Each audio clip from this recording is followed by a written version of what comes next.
हम पुकार पुकार के बोल रहे हैं सर, आदमी लोग सुन रहे नहीं है। ये तो जादू वाला तेल नहीं है, ये 108 जड़ी बूटी का तेल रहता है। दिल्ली शराब नीति पर कैग रिपोर्ट से खलबली मच गई है। कैग रिपोर्ट में दिल्ली सरकार की शराब नीति में बड़ी गड़बड़ियों का खुलासा हुआ है। इससे सरकार को 2026 करोड़ रुपए का नुकसान हुआ है। कैग की रिपोर्ट पर बीजेपी वर्सेस आप हो रहा है।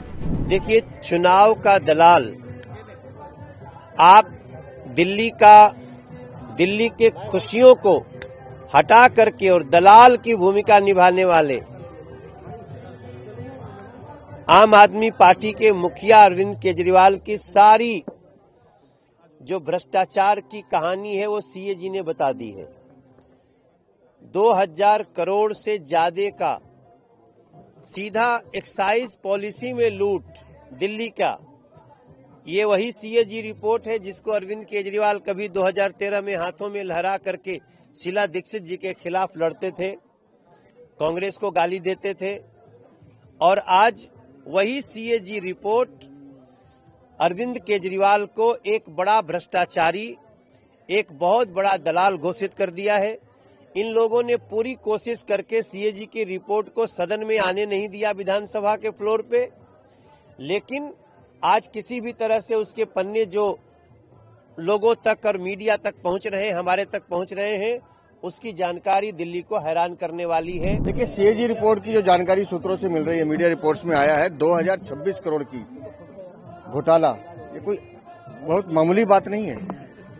दिल्ली में शराब नीति किस तरह से बदली गई, किस तरह से जानबूझकर विशेषज्ञों की राय को लेकर अनदेखा किया गया, ये बहुत बड़ी चीज है। जानबूझकर नियमों को ताक पे रखा गया।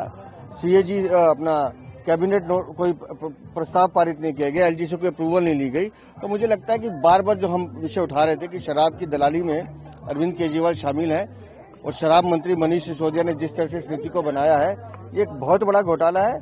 और शराब की नीति का मतलब सीधा सीधा यही था कि अरविंद केजरीवाल 2026 करोड़ का घोटाला जो सीएजी की रिपोर्ट बता रही है, ऐसी जानकारी आई है, वो सीधा सीधा शीश महल पे लगाया हुआ वही भ्रष्टाचार का पैसा है। देखिए, यही तो हमारी लड़ाई थी, यही तो सच्चाई थी जो अब धीरे धीरे सामने भी आने लग गई है।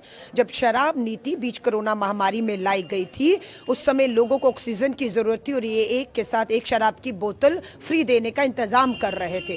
ग्राहक ढूंढने मिले तो 21 साल की उम्र को 25 साल की उम्र को 21 किया। आज आप बता रहे हैं कि जिस शराब नीति को मुनाफे वाली नीति बताया जा रहा था, सरकार के खजाने में भारी रेवेन्यू आएगा ये दावा था, आज वही शराब नीति ने दिल्ली को कितनी भारी आर्थिक चोट पहुंचाई कि आप बता रहे हैं 2600